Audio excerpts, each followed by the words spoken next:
Good evening, everyone. Thank you for coming to the Education Committee and Supplementary Regular Board meeting of the Lower Merion School Board.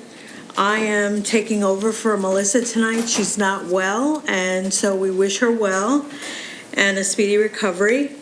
In the meantime, we will take public comment on any action items for tonight's agenda at this time.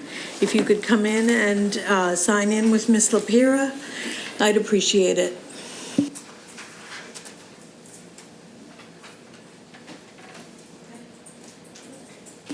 Okay, seeing none, I will pass it on to Mr. Copeland.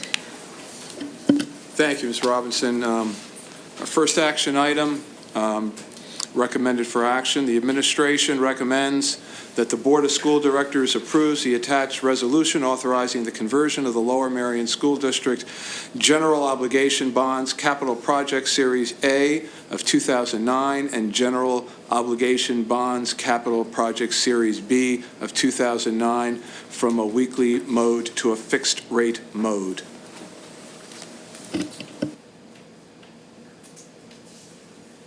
Are there any questions?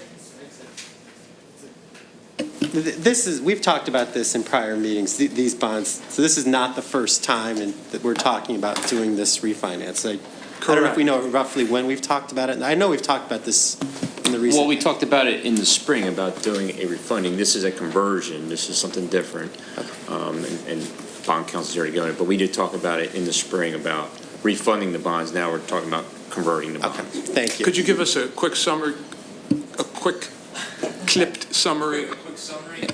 So the 09 bonds, and correct me, David, if I'm wrong. So the bonds basically are variable rate bonds that have a swap attached to it. This goes back 15-ish years ago, and based upon the market conditions, we believe we could convert I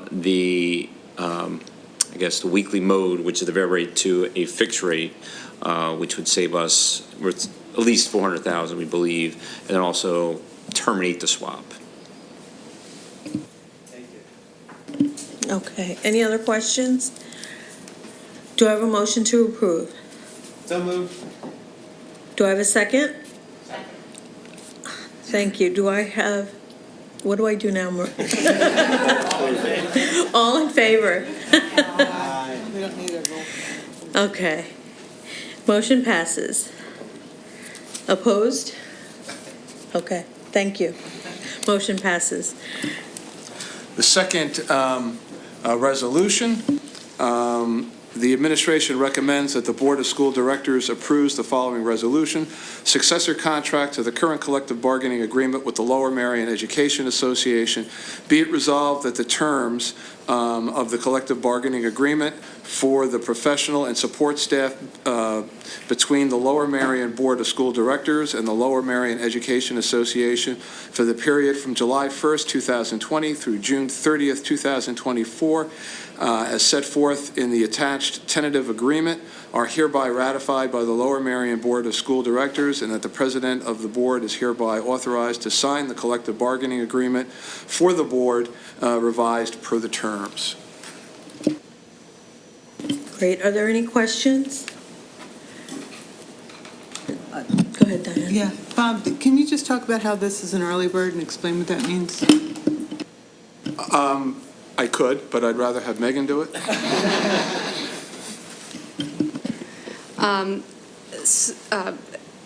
This agreement, the negotiations for this agreement began in late July, which is a little bit earlier, which is why it's sometimes referred to as an early bird.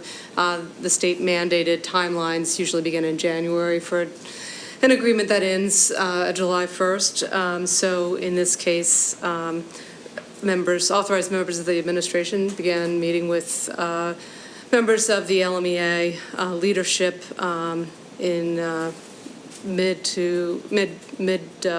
summertime, and over the course of several months negotiated the terms of an agreement that are being presented this evening and are within the fiscal parameters that were previously established by the board. Okay, so we're doing it ahead of schedule, and we're talking about a 4-year, rather than a 1 or 2, it's a 4-year. This is, yes. Agreement. It's a 4-year term. And I'm just looking at your attachment. It sort of rounds off to 1.5% to 2% a year, kind of depending on who you are and where, but that's sort of, is that a fair? Correct. There are Yeah. increases to the salary schedule ranging from 1.25% to 3% in some instances. Okay, great. For support. Great, thank you. Okay, do I have any other questions? Do I have a motion to approve? Do I have a second? Second. Okay, all in favor? Aye. Against? Abstained? Motion passes. And we've been informed that LMEA has also ratified, so we'll make an announcement to that effect tomorrow. Wonderful. So we're all set for our presentations this evening. Dr. Eveslag, as has been the practice, right about October, we, sometimes September, give an update on summer programs. Good evening. We have a quick update on the contracts that were reviewed at the curriculum committee.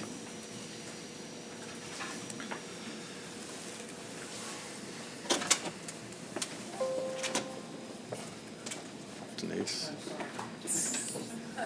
All right, I got it.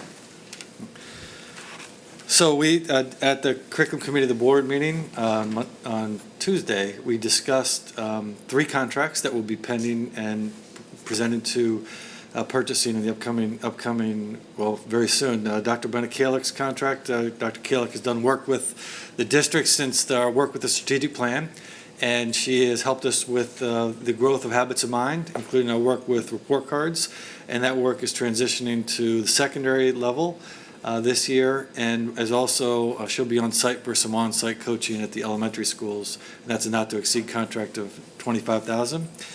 We have a $50,000 contract with iTutor. iTutor provides one-to-one online tutoring for a small group of students at both Harriton and Lower Merion High School. We have some flexibility with how those hours are allotted, but it's an hourly rate of $47 per hour. And the third contract that we discussed is just brought up as a point of information because it's a contract that's less than $7,500. That's for a pilot that's being from the English department on a grammar and usage resource for our secondary schools. So it will be a pilot for 10 teachers and up to 1,000 students for this year. We'll be planning to report back to the curriculum committee of the board later this year on its progress. Any questions on any of these? Okay.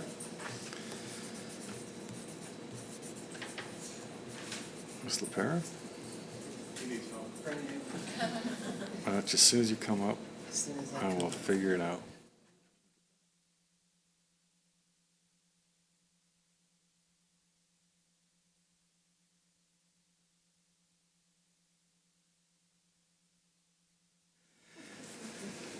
So,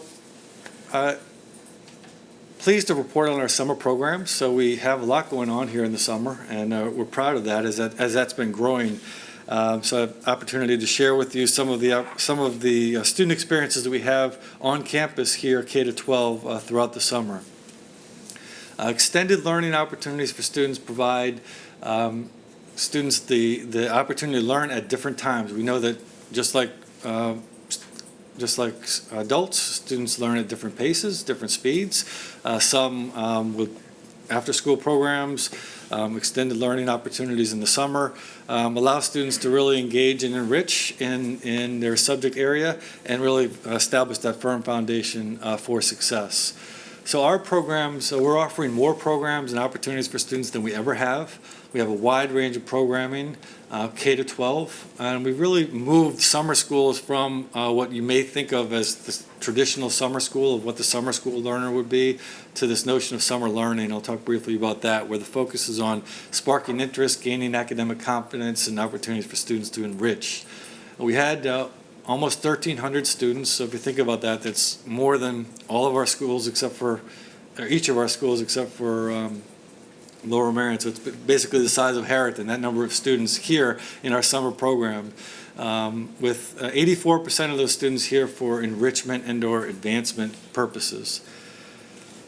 Summer programs can serve a lot of purposes, from academic enrichment to remediation, accelerated learning, support for transition, and we have students that are here for ESY or extended school year services that are dictated by their IEP. When we think of summer learning, this is from the Wallace Foundation, shared with us from our research partner, Hanover Research, and talks about the research behind successful summer programs, meaning a focus on engagement, on enrichment, on building relationships positively with adults, and students in your summer programs are a wide range of students, not just your students that, when you think of summer school, sometimes the branded, unfortunately, low-performing students that are here that are required to be present. That's just not what the summer programs are. And I'm pleased to say that we have a lot of students that are here voluntarily and engaging in really enriching activities. So we had 1,291 students here this past summer, which is more than we've ever had. And you can see the growth over the last since 2013, just to sample every other year, and you can see how it's relatively grown by program. We have it broken down this way, and I'm going to talk briefly about each of the programs and give you a little bit of idea of what each of those programs are and what opportunities they provide for students. Our SPIES program, which stands for Succeed, Progress, Improve, and Enjoy Your Summer. That was a topic of conversation at the CCOB meeting, because not everyone knows what SPIES stands for. But that's really been around since 1993. It's our foundational program at our elementary level. And we've had 175 students that are pre-K to 5. It's a 6-week program that runs from 9 to 1. It's one of only 2 programs that we offer that is fee-based. There's a fee for students participating in SPIES or summer school. But we support students if they're in free and reduced lunch to make sure that that's not a reason why they cannot be participating in the SPIES program. And during the day at SPIES, students have reading, writing, and math instruction, but they also have opportunities for recess lunch. There's art class, and we've added a STEM class this past summer where students really had opportunity to engage in project-based learning with creating pollinators, a light show, building recycled race cars. So they have an opportunity to have fun, but there is math instruction and literacy instruction daily. An additional shift for this past year has been welcoming more students, more pre-K students than we've had. We had 23 students transition into the program this past year. A program that's really different over the last several years has been what the traditional summer school program we have at Harriton, and this is a secondary program for students in grades 6 to 12, but most of the student participants are your high school age students, and they're taking mostly accelerated courses. So we have both face-to-face courses and online courses in the summer program, and we had 32 students that attended a 6-week program face-to-face for biology. So those are rising 9th graders, students who just left 8th grade, rising, taking biology in the summer. They complete the course in the summer, fulfill that requirement. They also take the Keystone exam at the end of their 8th grade summer. All 32 students engaged in the program were successful in the Keystone exam with 30 scoring in the advanced range. So those students that have taken accelerated learning class, either face-to-face with biology or an online course, in which we had 462 students enroll in online courses, really have an opportunity to have much more flexibility in their schedule for the following year. They can pursue electives if they choose to. They can pursue an additional, they can double up on a course if they are really interested in science or social studies and want to take an additional course in that. They can, or they can just accelerate through the standard sequence and take For example, in the biology example, students may take chemistry their ninth grade year and just continue through the sequence of science. We have a really small number of students that are engaged in remediation in the summer. The middle school students are part of a 6-week program. There's only 15 students that were engaged in that program, and they all successfully completed it. And we had 10 high school students that could take online credit recovery courses. And the advantage of that is that number's small enough that we wouldn't be able to run a full section of a course. So if I have one student that may take one class online and who wasn't successful in that course, in the previous year, if they take the class online, they wouldn't have to take it again the following year or double up the following year, so that too adds flexibility for students. Our write-in program supports a relatively small number of students, but this is an enrichment program for students that love creative writing. They have an opportunity to come in. There's 8 sessions. They come in and engage in creative writing through the program. They work with 2 talented English teachers that provide them with an extensive amount of feedback on their writing, and kids can just dive in into the type of reading the type of writing that they really enjoy through a variety of modes and a variety of different activities and exercises. Our Smart Literacy program is also an enrichment program, but it supports students as they go from 8th to 9th grade. Students are identified and invited to this program who may need some additional literacy help as they enter into the 9th grade experience. These are reading skills that would be applicable in any subject area, but there is a focus on that transition to 9th grade. So particularly their first required summer reading for 9th grade, which is The Other West Moor. This past summer, the one book of Little Book of Luque. So students were able to dive into that with some support, just feel more comfortable and confident going into their 9th grade year. We have our YES Academy at the middle school, and if you think of the SPIES program at the elementary level, YES is kind of the second middle school version of that.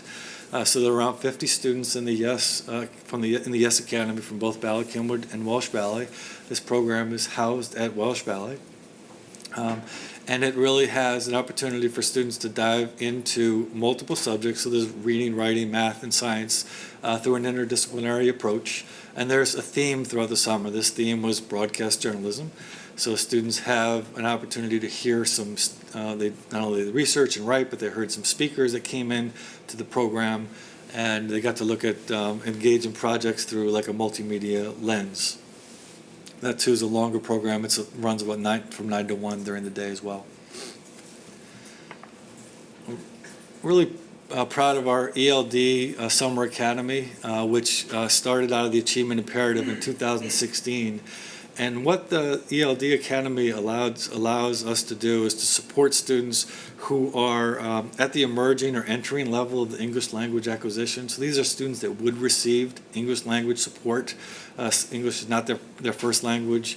They would receive support during the year, and it allows them to be fully a part of the SPIES program and or the YES program based on their age. So they can engage in those programs, but also receive some support from an ESL teacher or an ELD teacher now, and support that language acquisition over the summer. We have a high school version of the program, which is a little bit shorter because we don't have a SPIES or YES comparable program at the high school. But the high school ELD Summer Academy really focuses on, much like the Smart Literacy program, some of the literacy skills that will help support students as they enter the 9th grade, including the summer reading book, The Little Book of Luque. We have an 8th to 9th grade summer bridge program, and this program supports students who are entering high school. And these are students that are recommended from their middle school teams as just maybe needing a little bit of confidence and organizational support as they enter 9th grade. They come in for a few days in the summer near the end of August, where they're working in They're in their high school, their respective high school, either Harrington or Lower Merion. They get a chance to tour the building. They meet some of their teachers. They get the chance to see their schedule. We support them with some organizational skills, and they also get a chance to work with some student mentors. So some upperclassmen come in and work with the students. They do some team building activities, but also make some connections with some upper class students as they come into high school, just to give them that final boost of confidence before they start the following week. So these next couple programs have been added recently about supporting the restructuring of our math program and allowing students to more effectively transition and access our higher level courses in math. So we've talked about math in this venue several times over the last year and a half. The Math Bridge for rising fifth graders to sixth grade, this was a new program that was started this past year.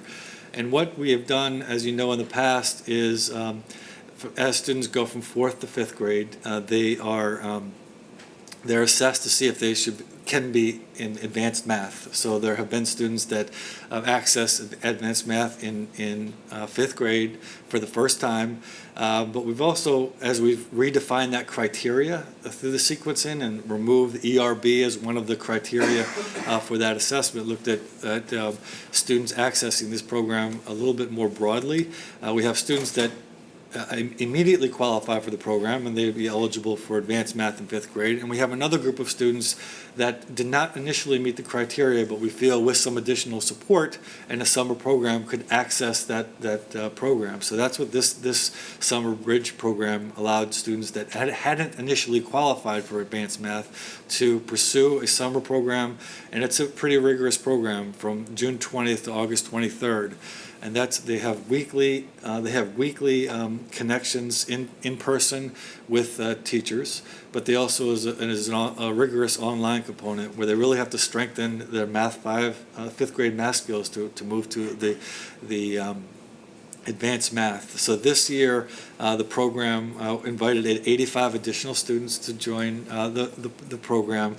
80 of those students were successful at completing the program and were advanced in math. So that resulted in 244 currently. We have 244 fifth graders that are in advanced math compared to last year when it was 139 fifth graders. So that number not only has that number increased, but the diversity of those students has increased. So we have almost double the number of students of color in the advanced math program as well.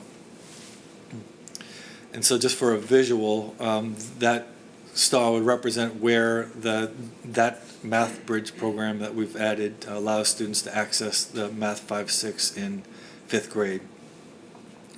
Similarly, we started a program in 2016 that allowed, this is, if you think about what happens, what I just explained, students that are in fifth grade math in fifth grade, so they initially didn't qualify for advanced math, but did well in fifth grade, now have an opportunity since 2016 to reassess and advance going into sixth grade. So this past year, we had 51 students that had completed fifth grade math in fifth grade. 51 students were eligible for the summer bridge program into sixth grade. All 51 students were successful in the program and followed a similar model that I just shared with an in-person component and an online component, where students really strengthen their sixth grade math skills, and then they move to a math 7th, 8th advanced course as they enter sixth grade. We know that students, math comes to them at different points, so it's not always that fourth grade year, and what we have really worked to do the last few years is to focus on opportunities for students throughout their math sequence to advance or perhaps even step back if needed, and we have some of those examples as well. All of these scenarios there's a lot of parent communication with the students, even those the 5 students from the fifth grade program that hadn't been successful. There was a lot of parent communication around that, and for a lot of reasons, students chose to just stay at the level where they initially were with grade level. This is a visual for that final summer bridge program that I just shared. There's, as you can see, there's not a star to that summer bridge program to the right. There will be next year. So there'll be another opportunity for students to have a third bridge opportunity in that middle school year again. So switching gears, the secondary STEM Jumpstart program was started in 2017, and that program has grown. And this program is focused on secondary students, high school students, that are already good students, but just on kind of the cusp of AP. They might not have been in an AP course, but they might need that little bit of boost. So we invite students to come in the summer. They come in for a few weeks, and they get to work with both math and science teachers. So it's STEM-based. They see math and science teachers that are either in Algebra 2, Chemistry, Physics, or Pre-Calc.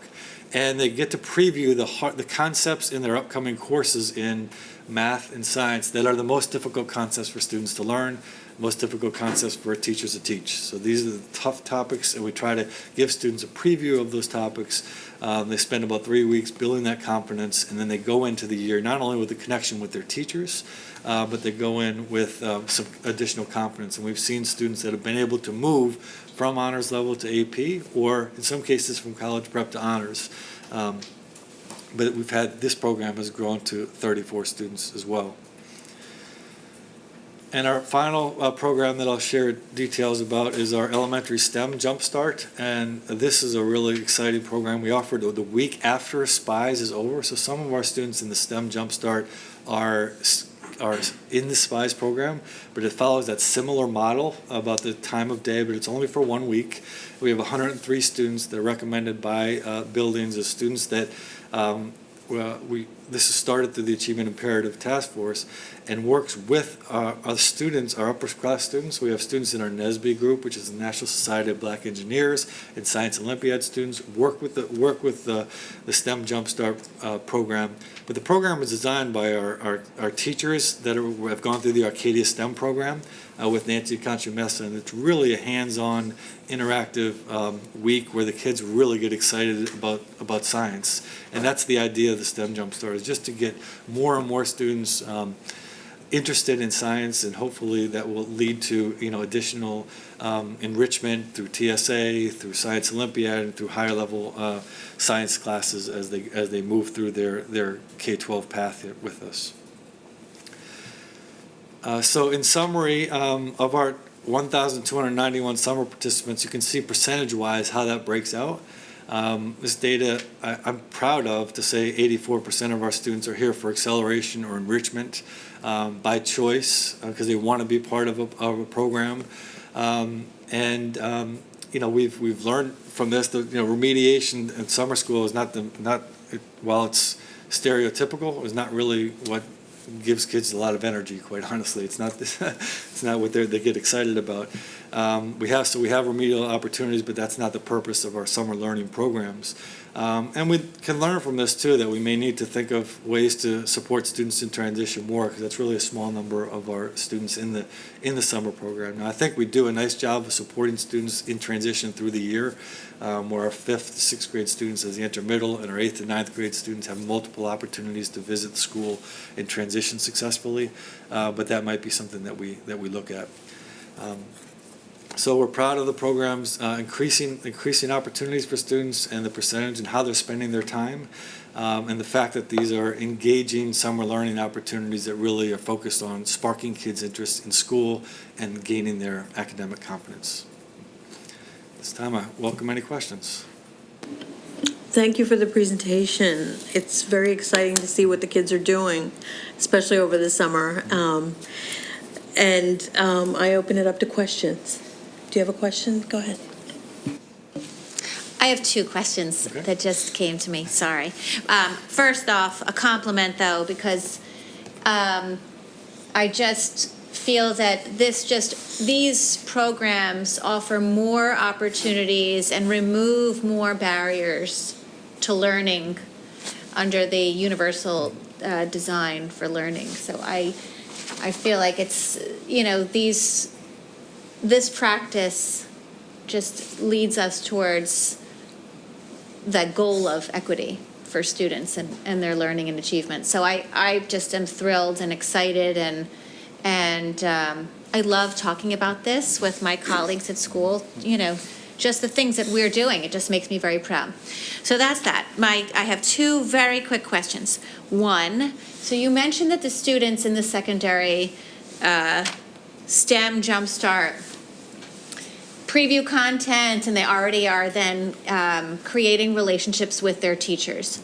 So do these students then get assigned to the teacher that they had, or one of the teachers that they had?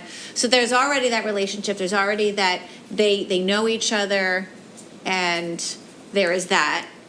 And then my next is, how are the teachers recruited to offer, to come in to work in any one of these 13 or 14 programs? Is it voluntary? Are they asked? I know they're paid, but how are you getting these teachers? So we recruit the teachers. Obviously, there's a process for how teachers who are interested can apply, and so any teacher that's interested can go through the process. But like STEM cohort teachers are really into that. There are teachers that work on STEM night, they work on our summer STEM program, so it's easy for them to be interested and excited about this. But we're pleased with the feedback that we've received from the faculty. They're really teachers that want to help students and want to help, enrich those summer opportunities. Regarding your first question, with the scheduling of students, is we work with the Summer Jumpstart program teachers to schedule the students. So we look at their schedules, we get feedback from the teacher. Sometimes the teacher will recommend that we change the schedule to try to accommodate that. When possible, we try to link the student with the teacher they were with. Now, they could see 4 different teachers over that program, so and that teacher may not be at the high school where they are also. So we don't ship the kid across the district, but we do try to make a connection with them that would work. Thank you. I also have a quick comment and question. One of my children did the math summer bridge after 5th grade, and I was really impressed with how this was maybe the first year it was offered. I can't remember, 3 years ago. But how well organized it was, and both the teachers who ran it were on staff at Welsh Valley, and they provided a lot of very accessible remote support. One challenge we faced at the time, I think the in-person help available was only like during the day.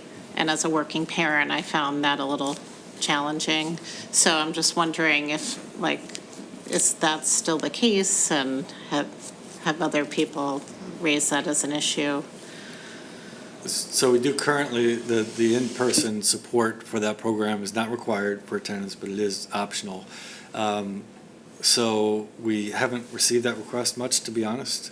But the teachers are in touch with the students and are certainly willing to provide, I think, support it's asynchronous, so it can be, they'll be back and forth at the student's need, but it could be something we could consider. Are there any other questions? Oh, Diane? Thanks. I also have a couple quick questions. You said 1,291 total students, but some of those are doubled up, right? Like you said, like some of the SPIES kids are also in the Jump Start. So that's the number of total spots, but not the number of total students, perhaps? Or is it? Correct. There'd So it might probably be be a closer to small number that 1,000. would double up, but I guess that would be an example. Yeah, okay. And then my other question is with the bridge programs and this acceleration in math, are we also tracking those students to make sure that what they got in the summer was adequate and that they're not going through with gaps and other things? We are monitoring students longitudinally. Now, it's only been a short term for that program, but the program is really so rigorous that it really does strengthen skills. So we've had good results so far. Actually, just another thought came to me. With the secondary STEM jumpstart, you mentioned that, that they're going over the topics that are the hardest to absorb. But sometimes those are January topics and not September topics, and so they might not have the background to tackle those things. Is it more the tough stuff that you get in the beginning, or do they try and address something that maybe is a January topic, but at least expose them to it before they might have the other skills that they need to do it? So I think the bigger goal is that students are confident that they belong. And so that they have that confidence to say, they're hearing it from a teacher directly, you can do this, and you showed it this summer, how about giving it a shot? And getting the kid there is the goal. And we found that once they're there, they're doing okay. So it's not, I don't know if there's as much of it to say you've pre-taught this particular skill and necessarily did better on the assessment then, but I think about it just as far as increasing their STEM confidence. Thank you for the presentation. I want to jump back to the ELD, I think it was. Mm-hmm. Is that designed, and my apologies, for English as a second language? Is that really what it's designed to do? It is. They don't call it ESL anymore, which is English as a second language, so it's called ELD. So, but it's the exact same thing. And this, I don't need a specific number, but I don't know if you know roughly how many, non-English speakers are we like? I think some people lose it that it's not all just the big languages, Spanish and French. We are picking up some languages that aren't, I don't want to use the right, widely known. I don't know if you have, I don't need a specific number. I think you have a sense of the magnitude of how many different languages we're supporting. I don't have that number, but I can say you're exactly right. It's not just the stereotypical, what you may think to be just Spanish speaking. There's a wide range. And one of the benefits we've seen from the ELD Academy is connected families across the district that may not go to the same school, but have that common language background. So it's had some secondary benefits, but there's a wide range of languages supported. Thank you.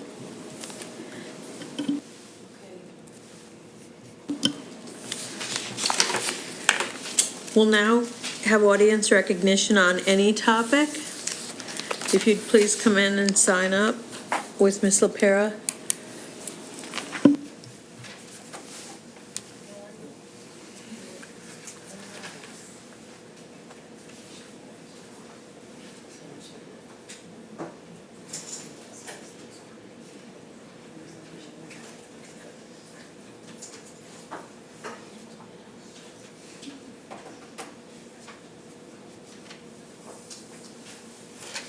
Ruth Jenkin in Wynwood. My question on the summer school activity is the cost factor.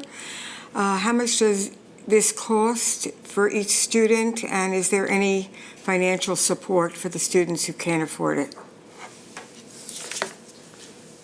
Do you have the tuitions? I have all the tuitions. So the summer school the SPICE program is $765 for the 6-week program.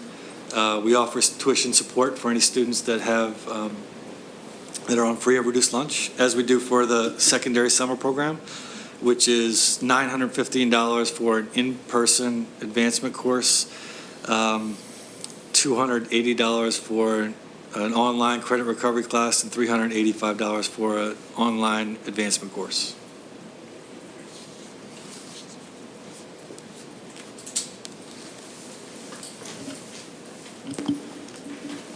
Okay, we have upcoming meetings on, committee meetings held at 8:30 a.m. or the Facilities and Purchasing Committee meeting on October 17th, and on October 21st, we have a regular business board meeting at 8 p.m. Yes, go ahead. We also have a meeting on October 24th to discuss start times, earlier start times for the high school students, and it's at 7 o'clock. So 7 it's- PM, and so it's at the October Lower Merion High 24th. School Okay. auditorium. So October 24th at 7 PM in Lower Merion High School auditorium. And Amy, you've sent out a description of what's Communication is going to go out before then to everyone in the community, not just parents. great, great. Thank you very much. Thank you, and we're adjourned.